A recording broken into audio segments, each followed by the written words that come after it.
Originally I was supposed to go to Japan, but the company I was going to work for basically collapsed. I didn't really look at career until that sort of incident happened. Suddenly it was just this like, you know, free apartment. I'm like, oh, that's kind of handy. Let's go and do that for a year. And of course 1 year turned into 5. So I've done 6 years in Korea. And why did you decide to come to Vietnam? I was obsessed with Vietnam. I was literally on YouTube. Every spare moment I was watching videos on YouTube. And then I'm suddenly here and I'm living it.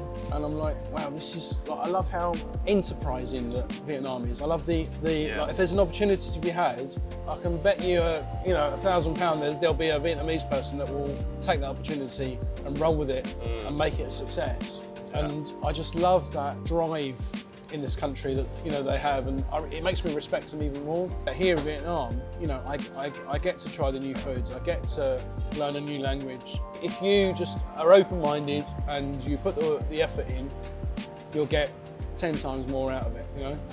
So, All right, I think we're good to try it out. let's get this down us. There's a lot of different things in here, right? I know, so I'm seeing like the sticky rice in the middle, but underneath, what is that? Is that kind of like a pastry or something? Yeah, so that's the mung bean topping. All right, don't know where to start. Yeah. And this is the famous pork floss, right? Yeah. I'm addicted to this. Floss. That's really good. So what else do we have here? We got some of the fermented sausage. Oh, is that what that is? Yeah. Fried egg. Is that egg as well there, or is that tofu? This one I actually don't know. I think this might be just chicken, hey? Oh, was it? And then some maybe pork or... Yeah, pieces of pork and then... Get pate? Yeah, pate. This is the other kind of sausage, fried shallots on top. Yeah, I love those a bit too much, to be fair. Yeah, they're really good. I've been to a couple of buffet like restaurants, like hotels in the past since I've been here, and you sort of see them, you know, in a jar, and I'm just like, yeah, I'll put some more on, you know, maybe a bit more. Yeah. You know? So this is, I guess, a traditional dish that's very popular in Vietnam because obviously you got the rice, but you got aspects of all other foods that are kind of incorporated in other dishes, right? Yeah. I mean, a lot of this, I guess, would be in a banh mi or... Yeah, exactly. You know what I mean? Yeah, and this is the duck beet, so they just put everything on here. Like Right. you can obviously get the rice just with whatever you prefer. Yeah. But this is nice so we can try everything. It's a northern dish. It's typically found in the north, but obviously you can get everything in Ho Chi Minh City as well. And we got, is this Nuoc Mam? It looks like the same thing you have with the pork and the eggs. Yeah, fish sauce, but I don't know if it is actually. Let's see. Oh no, it's not. It's like more of a brothy kind of sauce. I guess we can put a bit on the rice. The rice, yeah. Yeah. One of my things I need to do is learn Vietnamese faster because I'm still walking around the restaurants, like looking at something going, no idea what that is. And I'd love to know more, you know? I remember way back when I first went to Korea, you know, recruiters would say to you, you don't need to learn any Korean, you know, you just need to know your English teaching. Well, yeah, technically that's true.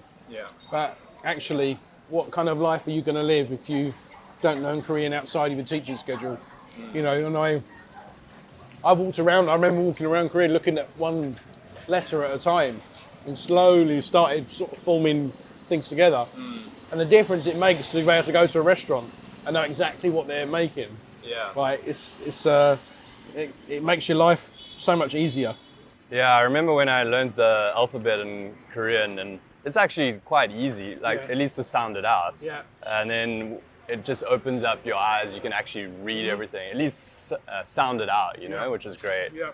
And then you start to learn more and more of the meaning. Yeah. And Vietnamese is quite nice in the sense that the writing is mostly the normal English alphabet with some exceptions. So yeah, once you start to learn the vocabulary of the foods and stuff, it's quite easy to like find stuff.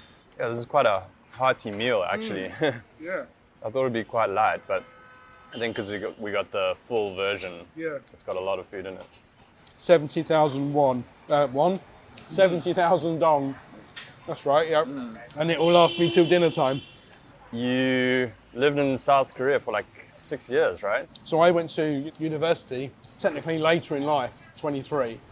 And I was seen as a mature student then, which is always baffles me. And I ended up doing my degree there, my first degree. I loved the course, but I kind of got to the end of it and I was just like, I need to get out of the country somewhere and go and teach. You know, that was the ultimate kind of option to teach. What did you study? I mean, I originally left school with not much qualifications at all. Well, I think I'd been in drama, that was about it.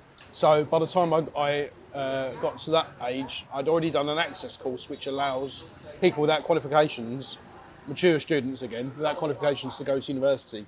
So it's a bit like the equivalent of 3 UK A levels, which is above secondary.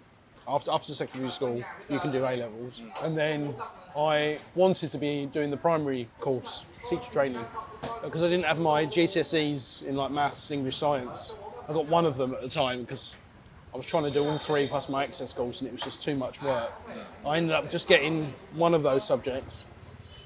So I went from doing my original plan of doing the primary to going to early years because I kind of like the psychology of child development as well.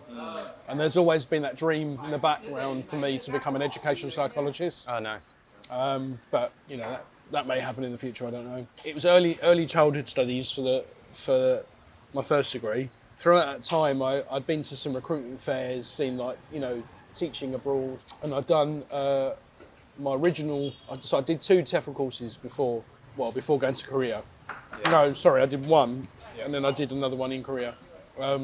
Left with my degree.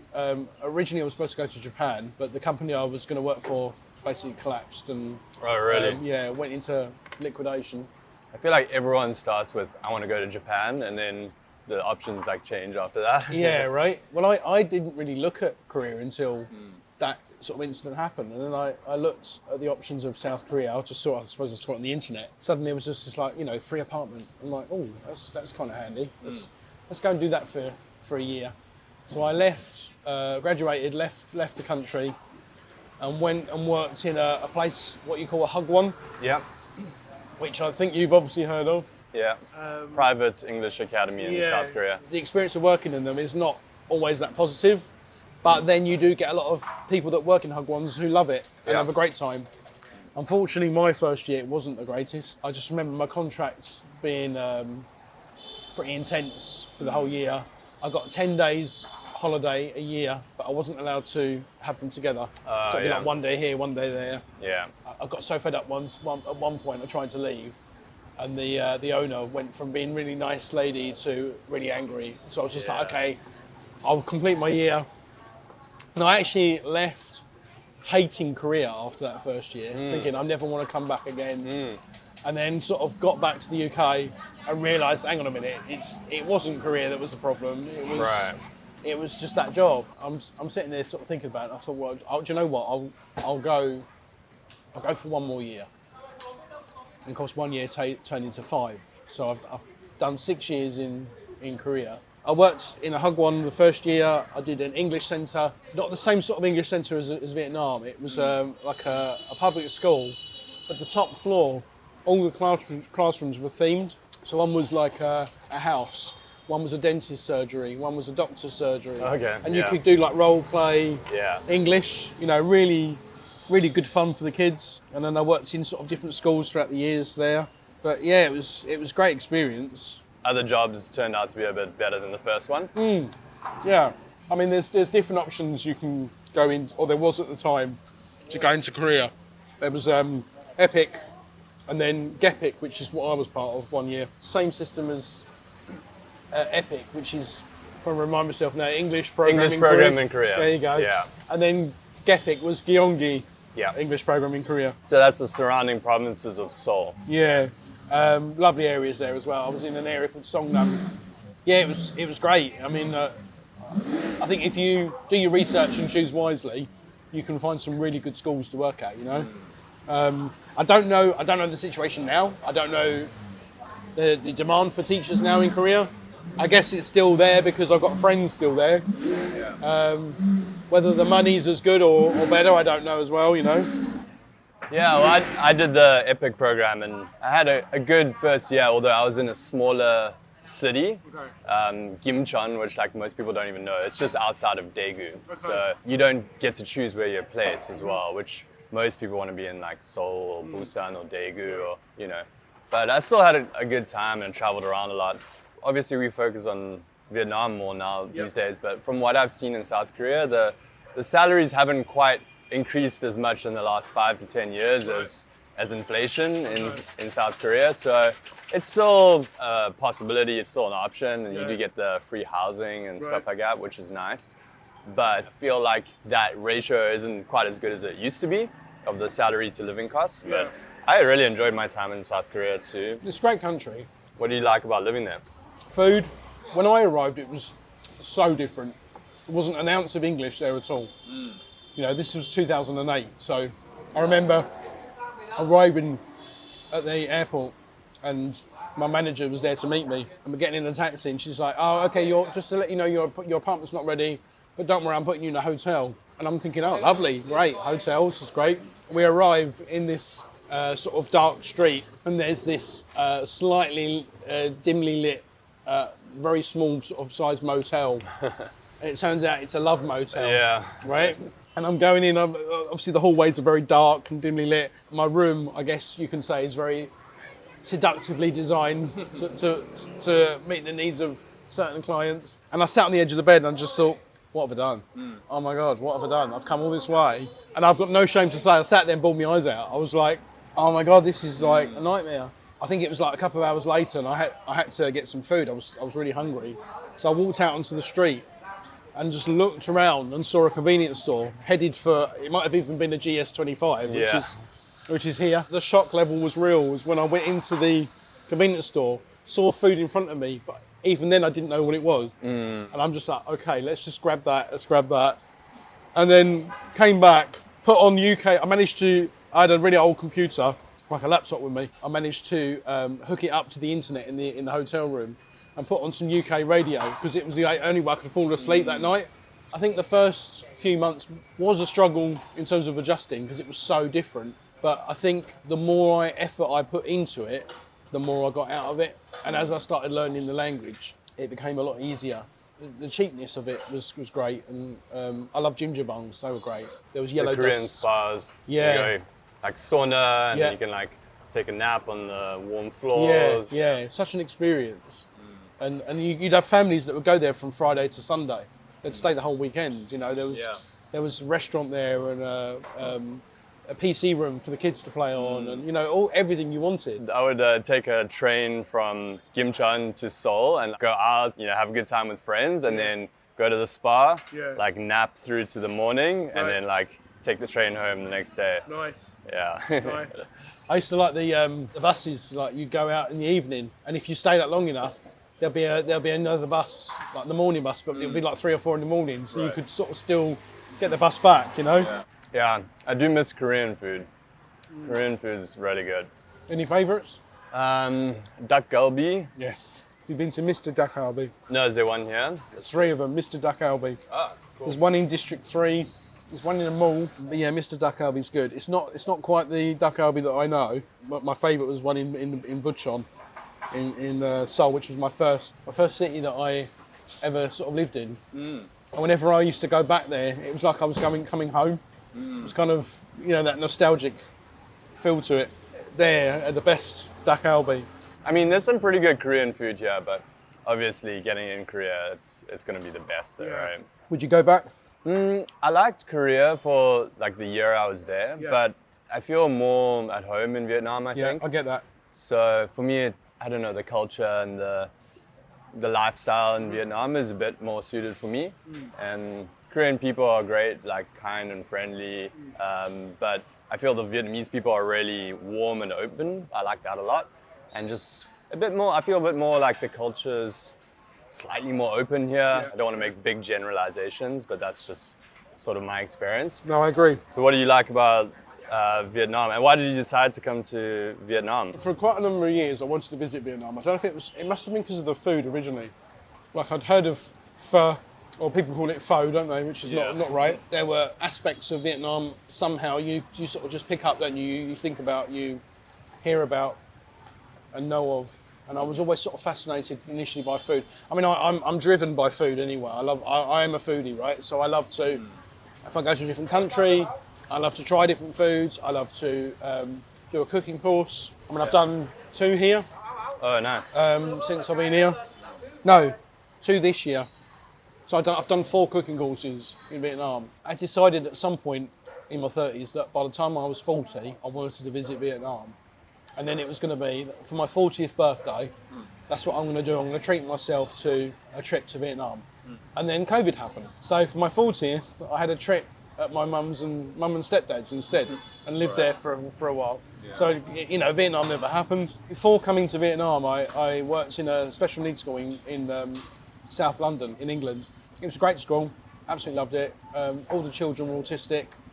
I learned a heck of a lot there, not only about autism, but, you know, learning more about myself and you know, it helped me to sort of self-reflect, you know, even more as a teacher, and wouldn't change it for the world. It was a great experience. Last year, before I came to Vietnam, I was exhausted by the end of the year. I mean, we all were. It was a heavy year. Yeah. And I wanted to go somewhere for a holiday. You know, I'd briefly looked at Vietnam before, considered it, and thought, do you know what? No, I can't afford it. I can't do that. I'll go to somewhere in Europe. But there was something, you know, in the back of my mind saying, you know, just do it.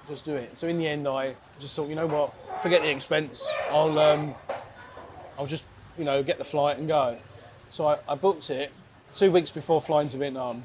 It took arriving in Vietnam and being here and experiencing the country to make me realise that my time at my school was over.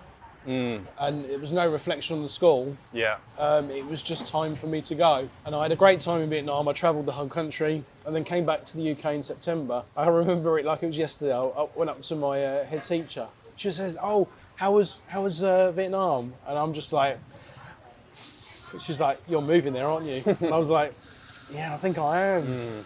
And I handed my notice pretty much that week and served my time there until December, and then came here in January. And I don't regret it one bit. My mum, of all people, despite me being aged 44 years old, my mum, of all people, was the one I had to convince to let me go, right? So I said to her, "Why don't you come with me?" And she did. She came with me in January for a holiday. We had an amazing time. And then she went back end of the holiday. And then obviously I did the Ninja Teacher course, which was also the best thing I've done in Vietnam as well, by the way. It's Nice. a very, very good course. Very good teacher. That's awesome. Now you've been here a few months. Yeah, so I was very lucky to have secured a job in an international school. Had interviews near the start of the course, actually. Yeah, I was successful. And then in that time, from then to now, I did the Ninja Teacher course. Thoroughly enjoyed that. Was with a great bunch of other trainees. Had a great time doing that. And then after that, I found somewhere to live. So that's now sorted, and I will be starting at my international school very soon. So Nice. quite pleased that things are all sort of falling into place, you know. I thought it was really cool to see sort of your career progression from teaching in South Korea, and then, you know, you mentioned teaching back in the UK, and then now getting an international school job here, which for anyone that doesn't know, it's a bit different to the ESL jobs. You know, it's actually teaching at a school that's, you know, primary to high school, whatever it is, daytime hours, and that requires a teaching license typically, or PGCE or qualified teacher status. So at some point you did your PGCE with qualified teacher status, right? Which gave you the opportunity to start working at international schools. I did my 6 years in Korea. Had a brief stint in Thailand teaching English as a second language. And then initially I came back to the UK doing some sort of random jobs here and there just to, you know, make money. And a little while later, you know, I started teaching in 2005, my first ever TEFL. That must have been when I did my first TEFL course. You know, and I've always loved teaching, but I guess I was happy doing TEFL or ESL as is also called, and then wanted more, but I wanted to sort of teach in the UK as well. So in the end I decided sort of bite the bullet, and I went back to education again, and I had to get my maths and science GCSE equivalent initially. That was the first year. This was about 2018-19. Passed those, and then applied to do the PGCE up north in England, a place called Edge Hill University. Big shout out to Edge Hill because it's a great uni. I don't think they do it anymore, but we had to do an equivalency test. So it's basically to show your competency to be able to teach, you know, maths, English, whatever. And I had to do that first to allow me to get onto the PGCE. And then I did a PGCE at Edge Hill, included different placements, everything else. Yeah. Although it was through lockdown, I will say. It must have been So tough. we started off in schools, and then old Bojo was saying about, whether we should lock down or not. And I was in my placement school at the time in England. We then got contacted from uni saying everyone needs to go home. The majority of my course was in person, but then the rest of it was all online. So I had to sort of finish off. Luckily, we were all in a great position. We were able to pass and not have to delay our degree.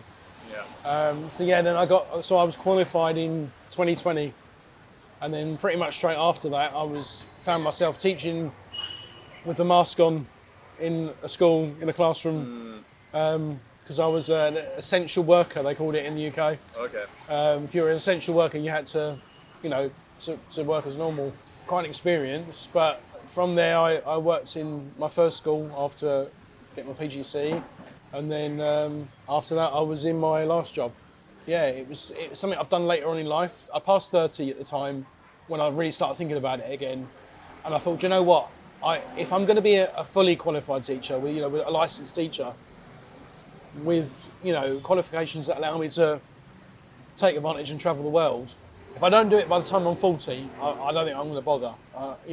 And it kind of gave me that kick up the backside that I needed, because I did pass and get it before I was 40. So Yeah, it's a pretty common career trajectory for people who start out doing TEFL, because I think you can either stay in TEFL and become like a teacher trainer or go into management or a bit more academic, and that's one route to go, or the other is to get your like qualified teacher status. In the US it's a teaching license, and then you can teach in schools around the world basically. Exactly, yeah. And the international school jobs, there can be some really good ones, and they pay well, all around the world. So yeah, it's definitely some people go that route, and I've seen a lot of our like teachers after doing TEFL for a couple of years going that route. So yeah, it's a good option, I think. Yeah. Nice. So Vietnam, like how have you been liking the last while, like actually living in Vietnam, like life in Vietnam?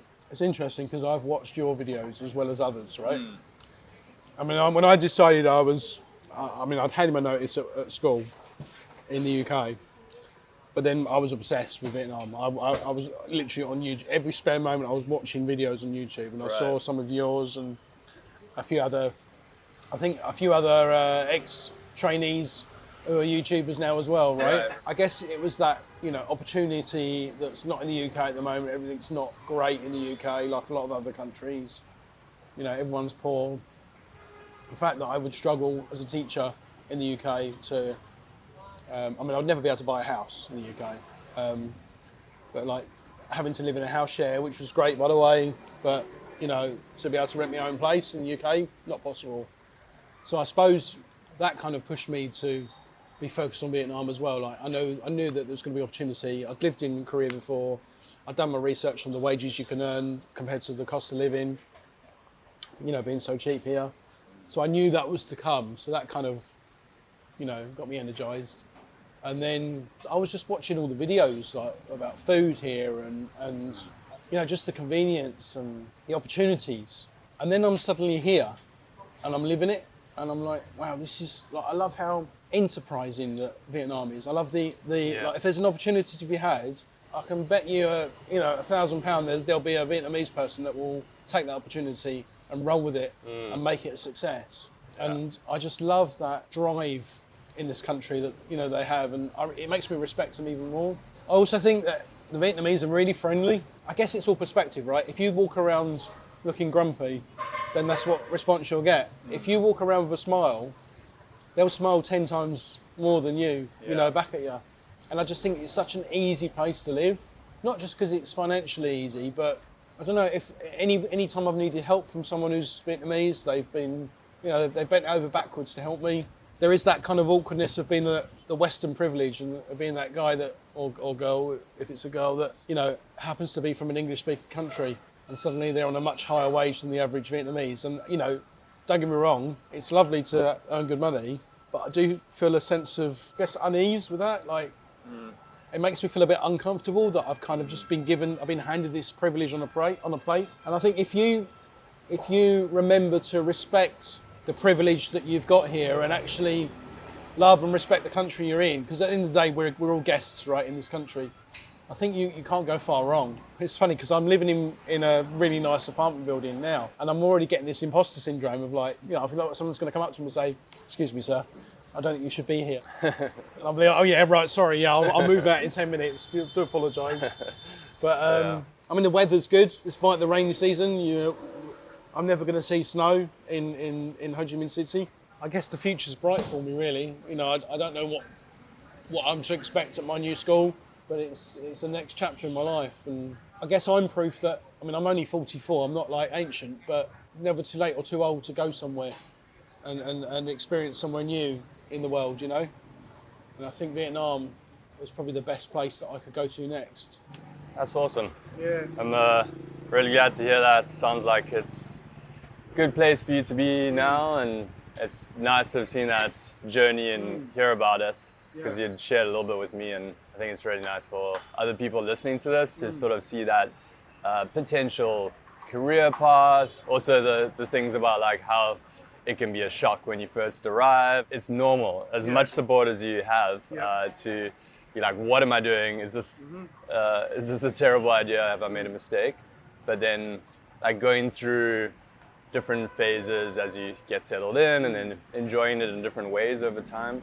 I was watching something on the internet the other day. I was looking at a video, and there's an actress, or actor as they call them. Everyone's called an actor now, aren't they?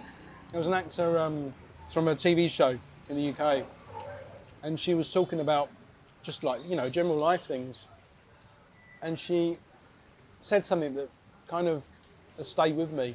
And she said, whenever something changes or something happens in my life, she says she uses some extra words in the sentence. She says, "I get to," and she's like, "I get to do this, I get to do that, I get to go here, I get to go there." Kind of reinforces the importance of having a positive perspective. And if you kind of do that here in Vietnam, I get to try the new foods, I get to learn a new language. It kind of makes it, I guess, a lot easier, at least for me.